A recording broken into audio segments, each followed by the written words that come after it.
This is the Other 23 Hours podcast. We're here to bring awareness to and reduce the stigma of addiction through an open dialogue about recovery. Join us this week and every week for new episodes and content.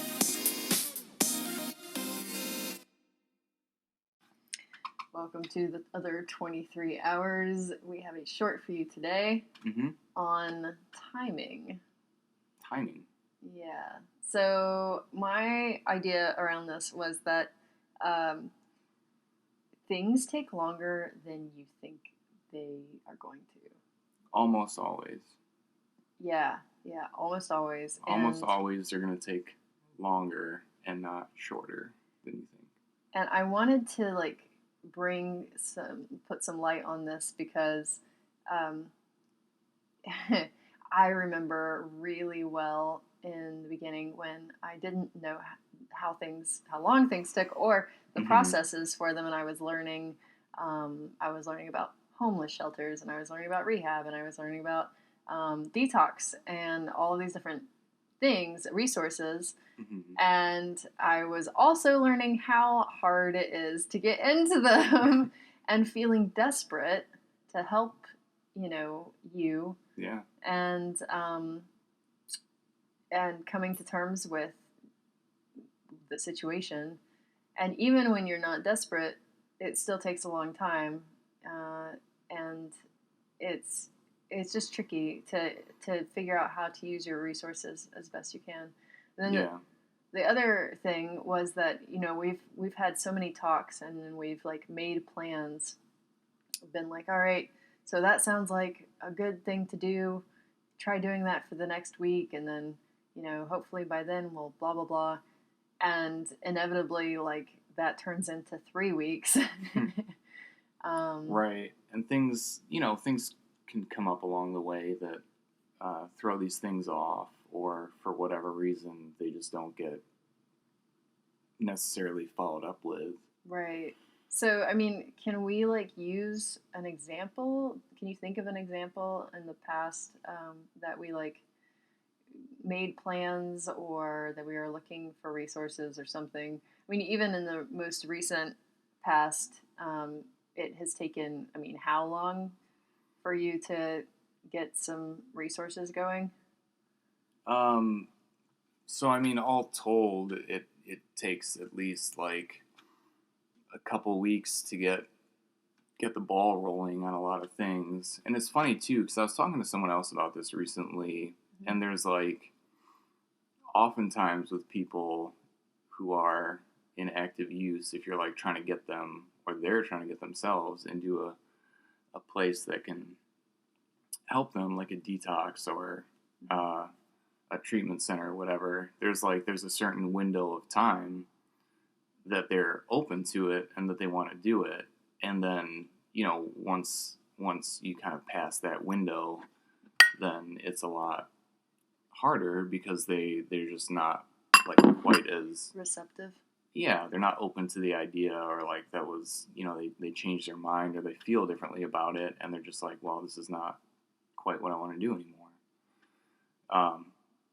So, what do you do once you pass that window, and how do you deal with that timing and the just waiting to get to the point where things actually start working out? Yeah, it's a tough one. I think so for me, it's been easier the more experience that I've had with it. Going into it kind of knowing that it's just going to take a while. So that's... And mentally... Right. Just being aware that that's just part of the process. So and not expecting something to happen overnight. Let's put some numbers. So all of the times that you've gone to rehab, for instance, do you remember how far out you had to call and see if there was a place available? And what kinds of things did you have to line up, for instance?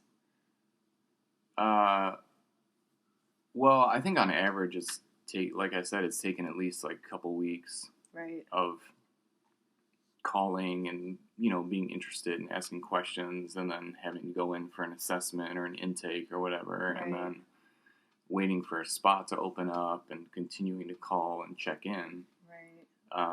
So these things just take time to, you have a lot of hoops to jump through, which, I think twofold. They're like, well, let's see how committed this person is to getting into here. And then, there's just like the logistical aspect of there's certain paperwork that needs to be done and things that just, need to be done. Well, and then also at certain times of the year, they're more busy than others. Right. Seems like. Yeah. Yeah. Winter, people want to get off the street, and it's a good way for people who don't have many other options. Mm-hmm. So then the other thing that I was kind of talking about is making plans. So like, yeah. So it's tough. So like making plans and sticking to them. The whole idea is that if you don't keep at it, then time just kind of seems to slip away. And I think this is like a true thing for people outside of recovery too. Absolutely, yeah. You make a plan to start doing something, or right, incorporate like a new habit, losing or weight, or like saving money, and then something comes up, and you're like, "Well, that's shot this to is out crap," the window. right? But like, I find it fascinating because there's an intensity about the importance, at least as the person on the outside, mm-hmm. and you being the person on the inside. When I sit down with you and we come up with a plan of action, sure, to get you into a better situation, for instance, well, that's energy expended, but then beyond that, there's some feeling like you really need to keep at it as hard as possible for at least a week and maybe more. And then like inevitably something comes up, or you like decide not to do part of the plan, or, right. Or like, I mean, I remember it was really interesting how for a little while you carried around reasons not to use in your wallet. And you used them for like maybe 2 weeks. And then after that, it seemed like you never really looked at them again. And I don't even know if you know where that piece of paper is. Is it still in your wallet? I don't think so. Right. So like this is like a thing you implemented that worked for a short time and then completely got tossed aside for whatever reason. And then you really, I don't think I probably haven't used it since then. Right. I don't think you've really returned to it. So maybe that's okay because it wasn't really working. Maybe that's why you discarded it. Or, I mean, I've heard you talk about it again, but maybe you can keep them more in your mind these days than you used to be able to. So I think things have kind of shifted where instead of having to reach outside for the reasons, maybe I've like thought about them enough that I just kind of keep them bookmarked in my mind, if you will. Yeah. So they just kind of, pop up pretty quickly. Right. If I do have trouble or think about something. Yeah. So I guess like that's reasonable, is that, like your resources and your ability to like navigate them will change over time. Yeah. But I guess like, I mean, how do you feel?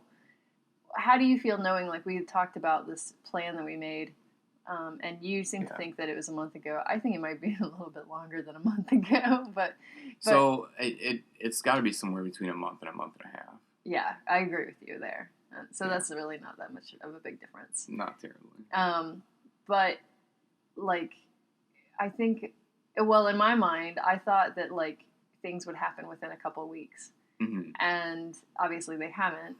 And like, what did you think at the time? Like, were you like looking at this list being like, all right, this is going to get me to where I need to be ASAP? Or were you looking at it being like, well, I hope this works? Or, I mean, like, what did you think? No, I think at the time I thought that it would happen a little faster. I think that's a pretty normal thought. Yeah. When you make plans, is like, all right, well, this is going to be, because like, oftentimes people don't make plans and they're like, you know what, this is, unless you're specifically making plans for far out, like this is how I'm going to get somewhere within the next 5 years. Right. Like, I think the idea is to try to get wherever you're trying to go as soon as possible. Yeah. Yeah. So so either I thought that it was going to happen faster, or I didn't necessarily think of a timeline with it, and I just, I was like, all right, well, this is going to be helpful stuff, and it's going to help get me to a better place whenever it does. Right. So, I guess that's really kind of it. I don't know what else we can say about timing, but No, just be wary of it, I guess, and be prepared for things to take longer than you think. Like, when you think something's going to only take a month, it will probably take 3. Yeah. Which is really awful. And we were also just talking about how last year you were at a point and a full year has turned around, and now you are at a completely different point. Right. One that we did not think you would be at. So, right. Yeah, so things have happened that were not expected. So, where it seems like a positive trajectory is going, that can really be, what's the word, waylaid? It can be temporarily delayed, is what I'll say. Because I don't think that it, like... Right, it's not like it's not going to happen. Right. But... It just makes the process take longer. But, right, I mean, opinion. Like, I'll put, like, some examples of things. So, for instance, when we first got together, I thought, okay, like, maybe in 2 years, you would be at a place that we could, like, I don't know, start to have a family and, like, get married and, like, 2 years of recovery. Surely, that is a thing. Right. And, of course, it's been, 4 years, and you have been in recovery almost the whole time. Yeah. But it's not been in a, like, the situation has not been one where all of that was possible.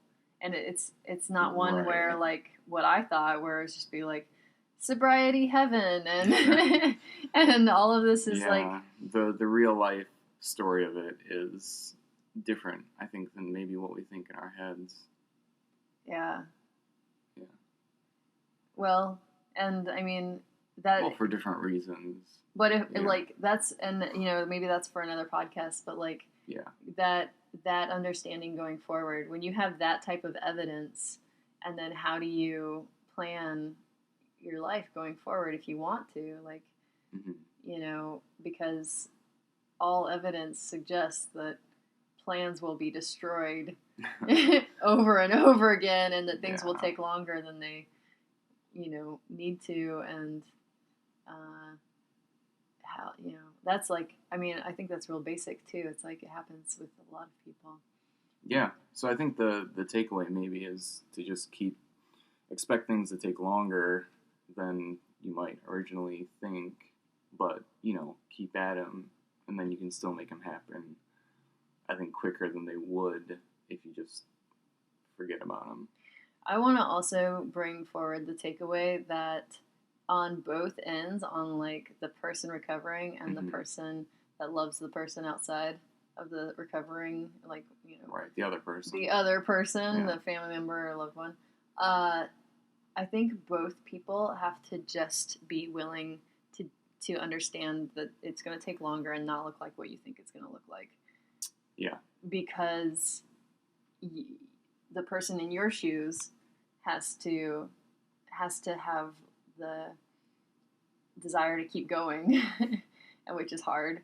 And then the person in my shoes also has to have, in some sense, the desire to keep going, and like deciding to, get through the hard stuff, which is hard. Like, so maybe keep at it. Keep at it. Yeah. Manage your expectations. Manage your expectations. We're going to have to come back to this. Manage your expectations. That's going to be a different one too. Right. But I think at the end of the day, that's kind of what it comes down to. Yeah. I would agree. Yeah. All right. Good short. All right. Cool. Thanks. Thanks for listening.